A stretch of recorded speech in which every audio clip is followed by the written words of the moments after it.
So, ayun guys, dapat matutulog ako, kaso nagpa-laundry ako.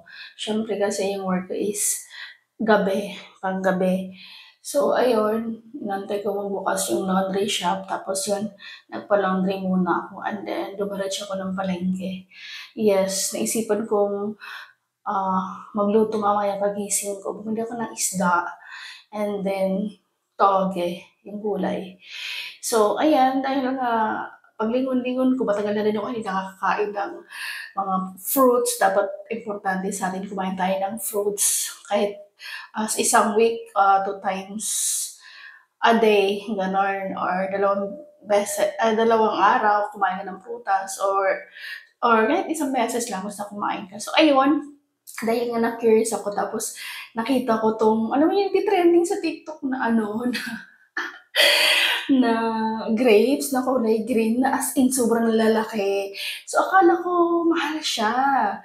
Mahal naman talaga siya pag sa SM ka bibili, pero pag sa palengke ka lang bibili is medyo cheaper kaysa sa mga SM. So, mas mura siya.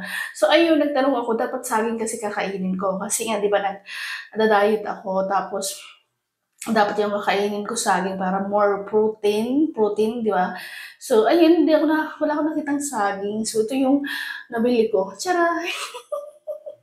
So, ayun, bumili ako ng 1/4 lang. Try ko. Kasi sabi ni Miss Jean Barangan, nung kumain siya nito is masarap daw, tas crunchy. So, taste natin kung crunchy talaga yan. So, ayun, ita-try natin for today's video. Pasensya na kayo sa buhok ko kasi medyo magulo na talaga. Kasi alam mo yung nakahiga na ako tapos hindi ako makatulog. So, ayan, iti-taste na natin to. So, ayun, bumili akong 1/4. Ayun, malalaki siya, guys. Tsaka, seedless daw to. Try natin kung trulala.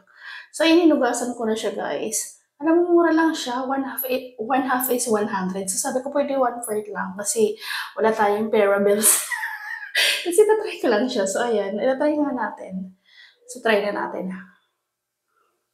Mm. Mm.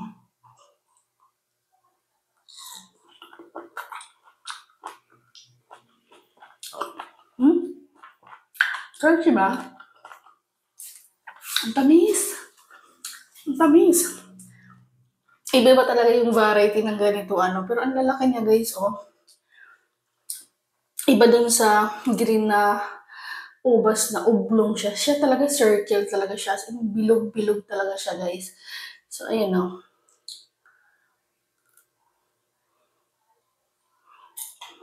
Hmm. Hmm.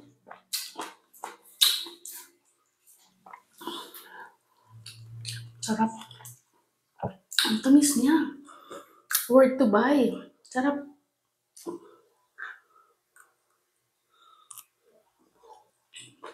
Mm. Huh?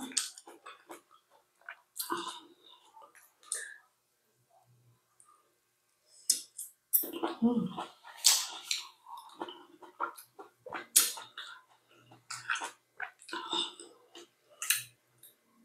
Masarap sana to sa sa overnight oats na rolled oats, yung ano mo yun, yung overnight oats na ilalagyan mo ng mga foods. Kasi hindi ko nakakabili sa TikTok ng oats na overnight oats na rolled oats, ang tawag ng rolled.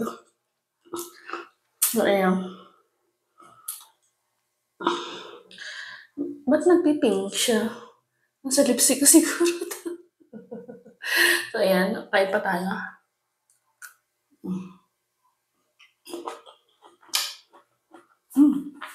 Sarap. Bago matulog, maubos ko to. No? Hindi ba masama kumain ng madami tapos matutulog ka na. Hindi naman lang siguro, no? Sarap, nakaka-addict.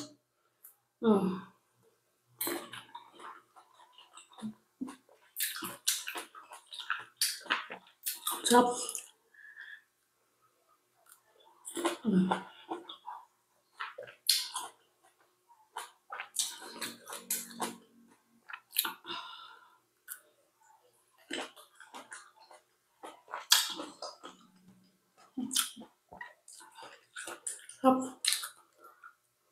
Mm.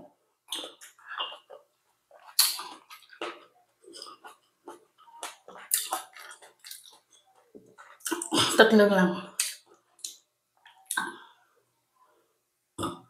Full nga ako.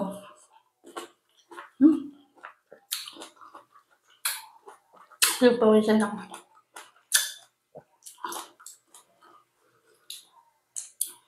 Ah,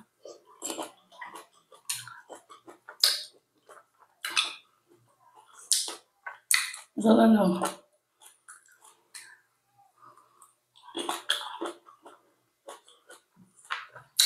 so yung nakain ko, 2, 4, 6, 8, 10, 12, 13.